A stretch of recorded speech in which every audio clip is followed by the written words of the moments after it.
Your residents haven't even been out yet. So exciting. Good evening. Welcome everyone to this warm June Santa Fe evening, and to everyone online, thank you for joining us. Don't get to see all your faces today, but I can imagine them. So good to be back in the Zendo. Been out for a bit. And to see you all, so thank you. And I also want to start by thanking my teachers, which is a beautiful tradition. My teacher, Jean Bush, and his teacher, Catherine Thanis, and her teacher, Suzuki Roshi, and all of our dear teacher, Roshi. And just want to thank you, Roshi, for your incredible hard work and wisdom and love. I appreciate you so much. Thank you. So I have a kind of grand title for this Dharma talk, but I like it. And I do want to let you know that I won't be talking about agency, karma, and the Four Noble Truths in much of a grand philosophical way, because it's not how my mind and heart work, for one thing. And actually, it'll be somewhat of a personal talk in how,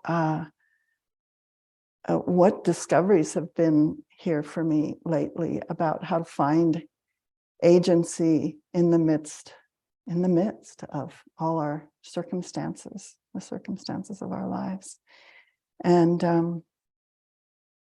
how the teachings hold us in that. So first, I'm going to share a kind of mundane experience that really takes us in a small way, stepping into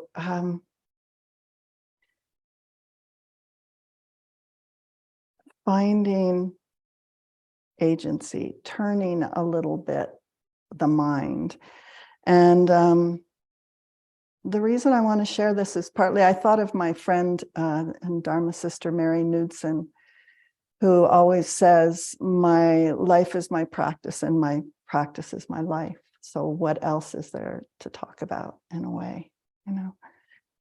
And I woke up this past Sunday morning, and it was so interesting. Same beautiful view outside my window, birds waking up. And I was just so dissatisfied. And that word dukkha, that feeling of dissatisfaction was just perfect. It was like, no, you know, I just wanted something else. And I was trying to figure, maybe I wanted attention from Chuck. I wanted some kind of mental stimulation. And I was thinking of all the things we're running through, a change of scenery. And then kind of for the first time, I wanted that vacation that this wonderful vacation we were going to take. And we canceled it all. And for some reason, I wanted that. And so to show you how sad this wanting mind really is, in the meantime, Chuck was up as he used to do, and now for the first time getting his health back, bringing me my coffee in bed while I was rolling through all the things that weren't okay. But we had an interesting conversation too, because, you know, we were sitting with our coffee and he had kind of woken up with a similar mind, you know, ready, kind of dissatisfied and impatient with being sick and wanting his energy back. And so, as is a gift when we're in Sangha, and in this case, a Sangha of two, the conversation was like, so, you know, here we are. And also, this is our mind. And it was really such a gift to share that understanding. Yeah, this is how I feel. And this is my mind, and this is your mind. Okay, no problem. and we went out for a walk, and I have a couple books, and I'm sure you do too, that you can just pick them up and the dharma that you need is there. And the book that I picked up that morning was Zen Seeds. I don't know if you know this book. It's by a lovely Japanese teacher named Shundo Oyama. And she writes these short teachings that are very pithy and beautiful. So this teaching started with a poem by a Chinese poet, Tai Yi of the Sung dynasty, that really pierced what I was feeling that morning. And the poem goes like this: though I searched all day for spring, I couldn't find it. Carrying my staff, I crossed over mountain after mountain. Coming back home, I happened to grasp a spray of plum blossoms, and there I saw spring blooming at its tip.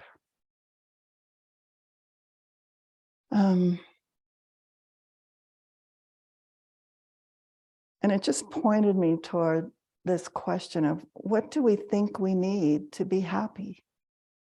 And to what lengths we go to search for it. And this is what Shundo Oyama writes about in this little chapter. She says, true happiness is never so imperfect and never depends on conditions, never depends on conditions. And then she goes on to say, if you accept things as they are, as happiness, with confidence that whatever happens is fine, you will have found real happiness.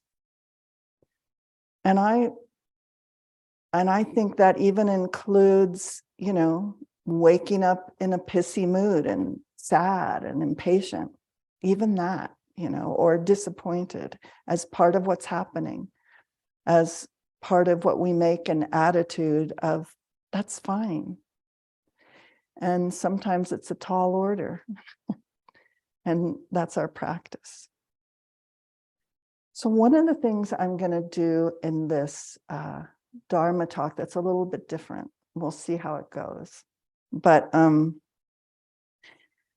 had studied and thought for a bit and written this talk, and I was looking for a poem that would kind of be just right for the end.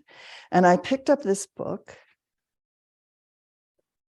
which my lovely, sweet Dharma sister Shinmyo introduced me to. And it's these interpretive poems of the Therigatas. So they're poems of early Buddhist women's awakening. And this particular book is called The First Free Women. And so I'll be punctuating as I go through my talk with some of these poems that really just go to the essence and speak very beautifully about what I'm bringing up. So I'll start with this one. Unfortunately, it's going to require taking my glasses on and off, but it's okay.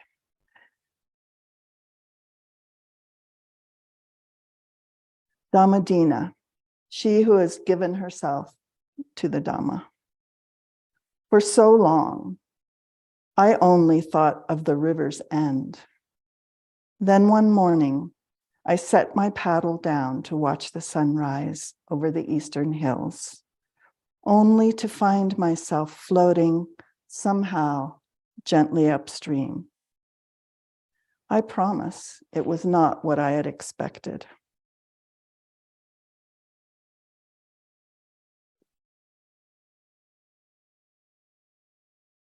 So most of this talk will be from my personal experience and stories from my life and those dear to me. And I just want to say that it's not because we're special.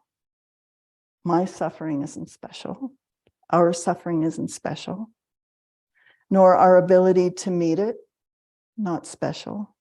I just want to share it exactly because it's not special or unique, but it's our shared humanity and our shared ability and our shared practice. And just to say that the point isn't to get it right, and the point is not to find the right way to meet sickness, old age, and death. The point is simply to just live this human life as best we can in all its variety and discover happiness there. Circumstances are circumstances. The unfolding of causes and conditions are karma. Moving in accord with circumstances is liberation, the appropriate response. When we argue with reality, we suffer. And in fact, we give up or obscure our agency. So I want to bring up Fushin's beautiful dharma talk last week about sitting with fear. And some of you probably heard it online and here, and some of you not. But I'd like to refer this story that he told about a time when he was recently in, was it Oaxaca or Chiapas?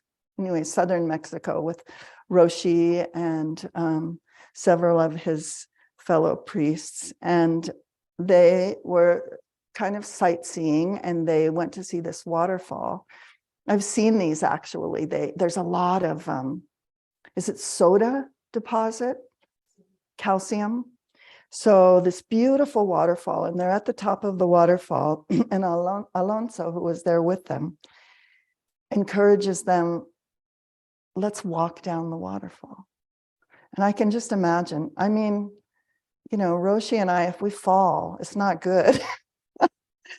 So standing at the top of the waterfall, and what he said was, what Alonso told them was, step into the turbulence. Where the water's turbulent, the moss doesn't grow. And it's more certain. There's an assistance in the turbulence. There's a cleansing power in the turbulence. And so they, step by step, learn to trust that as they walk down this waterfall. And as Fushin recognized when he told this story, it's such a beautiful metaphor. When we lean into our fears, we gain confidence, we can transform them, stepping into those turbulent places where our growth is possible. And telling this story, Fushin also brought up the story of Buddha under the Bodhi tree, and Mara, you know, coming around, and the Buddha recognizing also, this fear is just my mind. It's just a projection in my mind. So we have to see the suffering and the delusion, and actually step into it. It doesn't work to say that it doesn't matter, that it's not there. We have to feel it and see it clearly. And so that we can move from saying, this is the world and it's not as it should be, to really saying, this is my mind and it's not a problem. This is fearful mind or resentful mind or scarcity mind. I know this mind. I can recognize it in my body, experience it, and then I can ask, now, what will serve? So, say again, Chuck, who's here, sitting so beautifully as he does, incredibly, but many of you have been on this journey with us, some not, but he receives a diagnosis a number of months ago of pancreatic cancer. And for me, fearful mind arises. What is this going to mean? Okay, it clearly, you know, makes sense, right? This is fearful mind. And for Chuck, equanimity is present. Also, good, you know. But Fearful mind arising or not arising is karma, right? Then clearly seeing and experiencing fearful mind as fearful mind, and then asking what will serve, this is agency. We are our causes and conditions and simultaneously free of them. And we live into this. This is the gift of dharma, the gift of our practice. And I call it a gift, but it's hard work, right? But I've just been so deeply moved and supported in these past months by living into this teaching. Most of our suffering comes from wrong perception. And naturally, our perceptions always come through our subjectivity. Always. It's the nature of our experience. And so we always have to ask, is it true? With fearful mind, with blame, with projections, with all the thoughts that come through, is it true? And we have to look into our perceptions in order to be free of them. This is stopping and seeing. And in this stopping and seeing, our beginner's mind, our not knowing, is our greatest ally and where we start. And then curiosity and openness can arise. The way Thich Nhat Hanh talks about this is he says, in looking deeply, what has been a perception becomes an insight, a realization of the path. And so leaning into this fear or whatever experience arises that we want to push away, we slowly gain confidence in ourselves, in the Dharma. And we can cultivate a faith that we can really rest in. The teachings often talk about different kinds of faith. And to me, this work is moving from eager faith, that we have in the Dharma and our excitement in the teachings to a more confident faith that our lives are workable.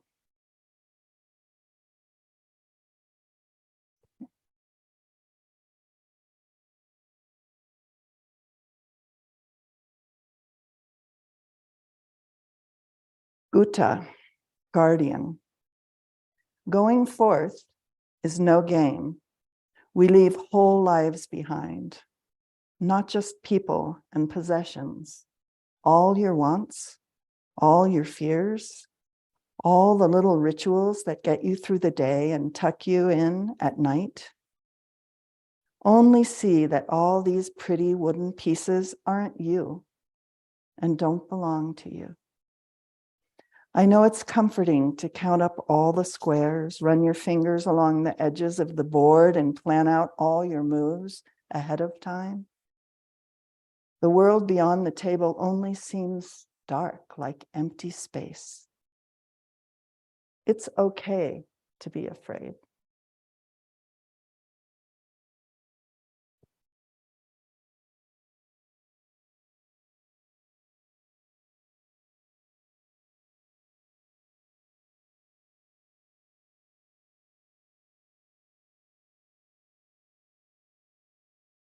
So, what is agency?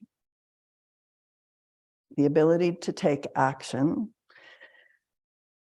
including, and more importantly, to choose what action to take. And karma, cause and effect, the relationship between our mental and physical action and the consequences following that action. So this is kind of karma 101, but from moment to moment, constantly through our thoughts, through our actions, speech, we create karma. All our gestures, all our words produce karma. And we sometimes just kind of think of that side of karma, we're creating karma. And karma is arising based on all our past actions. But also from moment to moment, our thoughts and actions and words change and transform our karma. This is the most important point. So as karma unfolds, each next step represents your will, your intentions, your courage, your spirit, each next step. This is what you do with what you have, in the time you have, in the place that you are. That's agency. What you do with what you have, and the time you have, and the place you are. So cancer cells growing are responding to cause and effect. They're just doing what those kind of cells do. Earthquakes and hurricanes and poverty and illness and death of a loved one. We don't control these circumstances, and they are certainly not rewards and punishments. When I hear that about karma, it makes me crazy. It has nothing to do with rewards and punishments. And we don't control the arising of them. The questions that matter are, what will you do with them? How will you meet them? Do you require a world with no sickness, old age, and death? Can you love the world as it is?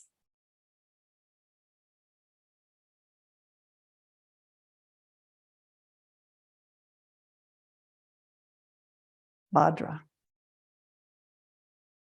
You always considered yourself lucky because things seemed to work out the way you wanted. Now, luck has a different meaning. Lucky to be walking a path that finds peace in the arising and passing away of each present moment, regardless of how things work out or don't. Upasama. How do you cross the flood? You cross calmly, one step at a time, feeling for stones. How do you cross the flood, my heart? You cross calmly, one step at a time, or not at all. I want to share a story that I don't think I've shared in a Dharma talk before about a young man who was in our lives quite a few years ago. And there was such an essential lesson there for me. So Chuck and I were both alternative high school teachers. So we worked with all sorts of just explosive, beautiful, confused, smart, everything kind of kids. And high school students. And I'm going to change his name just out of respect. But this young man, Jose Luis, walked from El Salvador, went to the United States when he was 14. It took him 2 years. This is not a singular story. It's still happening. And he crossed the border, and through a lot of twists and turns and trying to find his way, ended up in a group home. It was the worst possible place for him to find his way. He was struggling by that time with a heroin addiction. Plus, it's really one of the things that's a truth and part of the circumstance of many of these children is, he walked into an atmosphere that was charged with gang energy and trying to find his way with that. So there were several young people that Chuck and I brought home, and he was one of them. And we actually, to get him out of the group home, got a temporary permission to be foster parents. And so we got to know him really well. He was a beautiful young man, and he was, just became part of our family for a short while. And this is the part of his story that really sticks with me, one of the many, and that's related to this talk, which is knowing his story. I remember a particular conversation with my mind of catastrophe, with my mind of how could you possibly bear such a thing? And he was really puzzled by my question, because what he said was, it was just my life. And I was just living it as best I could. It was just my life.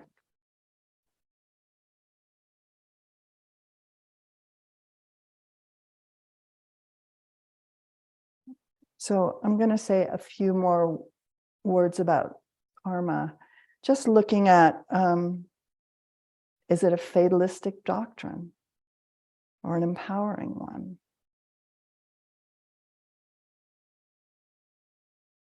This is a comment is from Rita Gross, and she says, karma can be understood as the key to spiritual development, revealing how one's life situation can be transformed by transforming the motivations of one's actions here and now. To become a different kind of person is to experience the world in a different way. So when we find the space somehow to respond differently to the challenges and opportunities the world presents us, the world responds differently to us. And we see this in our lives.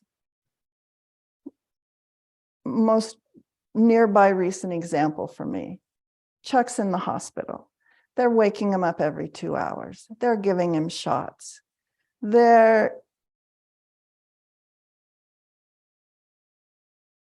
Thank you.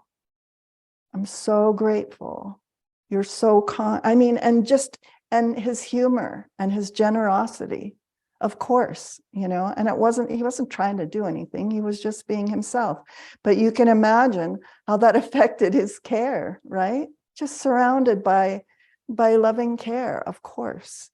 And this is like not only what we do as we cultivate these qualities, but how it moves out. Because everybody fell in love with you, you got better care than you would have. And not only that, but it spreads out to their lives, to everyone's lives.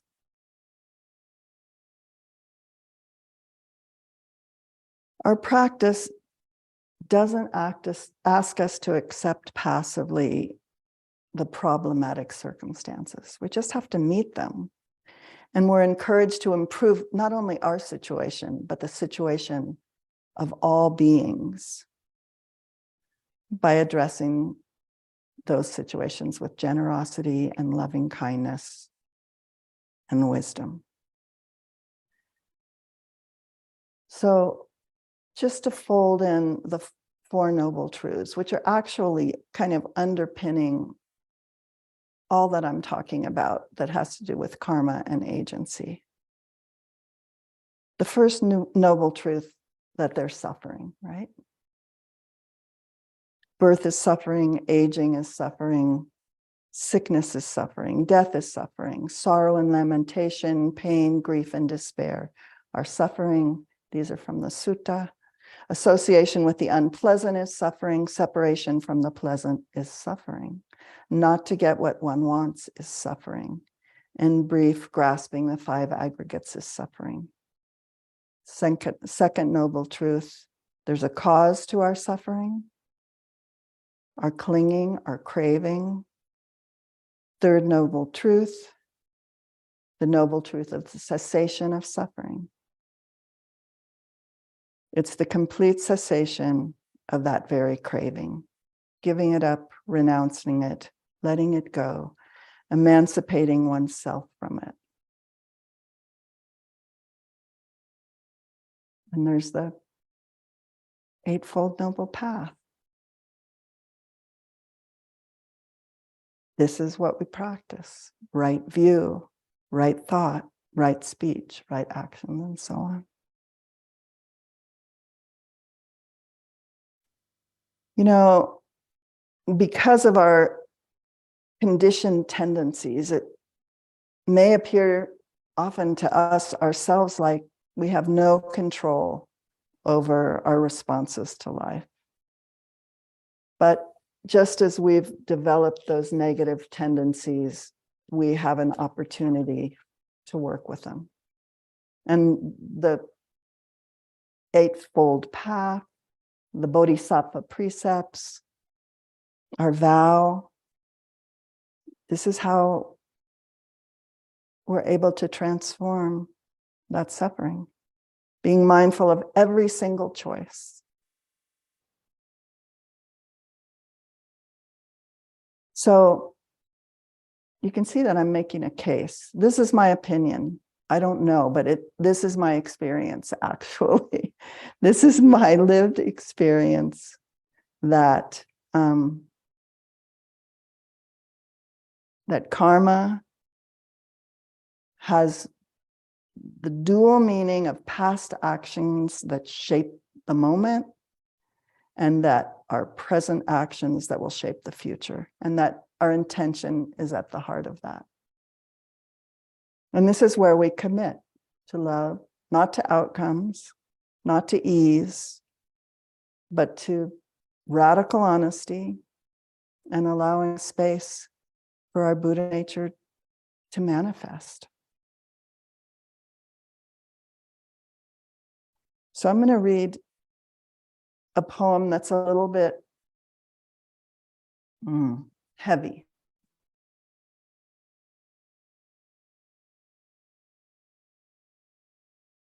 But that speaks very directly to a commitment and an ability to meet our karma and transform it. So this is Upalavana. I don't know if you know her story. I'm not going to tell her story because I think the poem tells enough of it. I hated my father. I hated my mother for making him my father. I left home to get away from him and then found him wherever I went. But I trained hard. I learned to make my hands glow red with fire. And I handled the darkness with a chain. I swore no one would ever hurt me.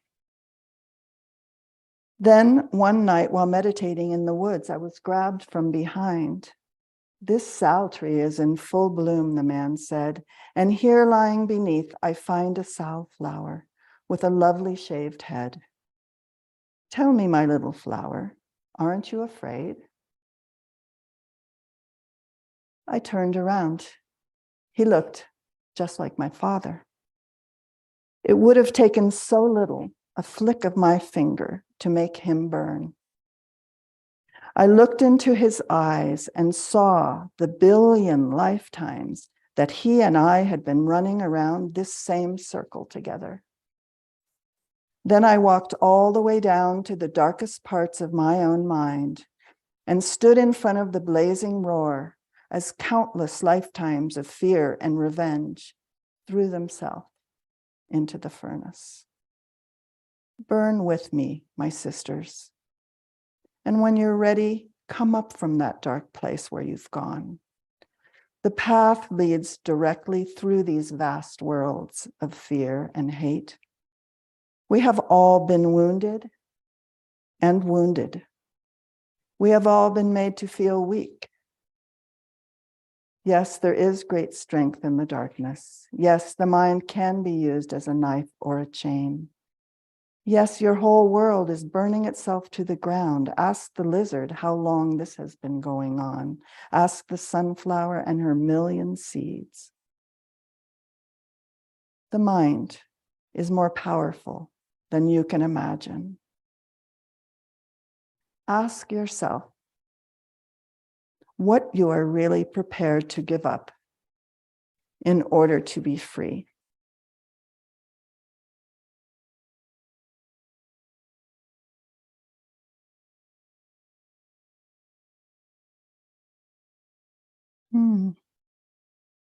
Let me take a look at what inevitably I find that I need to skip. So there's one thing that I want to bring in that's from Domyo Burke. She's the founder of Bright Way Zen near Portland. And she writes about karma. And there's something that a very interesting way that she opened it up for me. Because she talked about karma relationship and different ways that we relate to karma.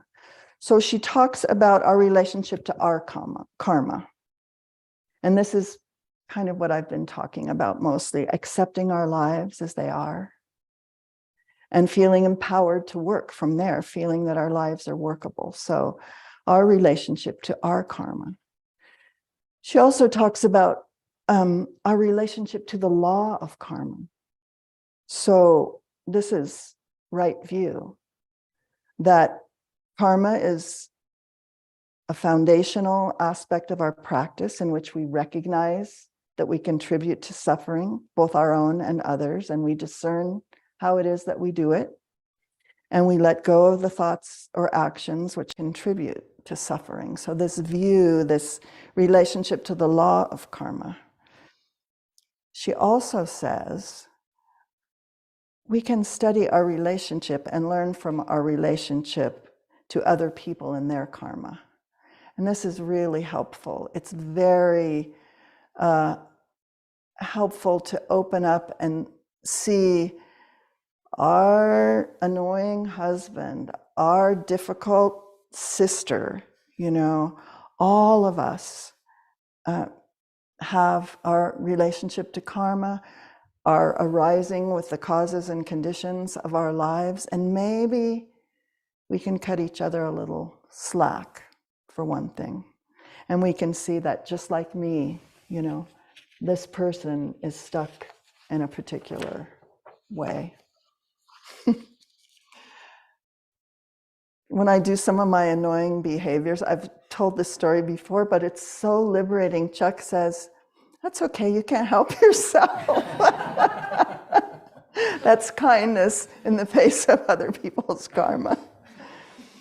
And then our relationship to karma that's bigger than just us. Our family, our culture, our racial karma, the karma of this country where we're born, the karma of the human species. And just knowing that this too is our responsibility. It's very easy to feel that it's not. This too is our responsibility, and it doesn't stop at this boundary between our personal lives and the rest of the world. And for this, I want to recognize Roshi Joan, because she's been such a leader in the Dharma and in the world of Dharma, bringing this teaching to the front and center. But it's all our responsibility, and we can't look away.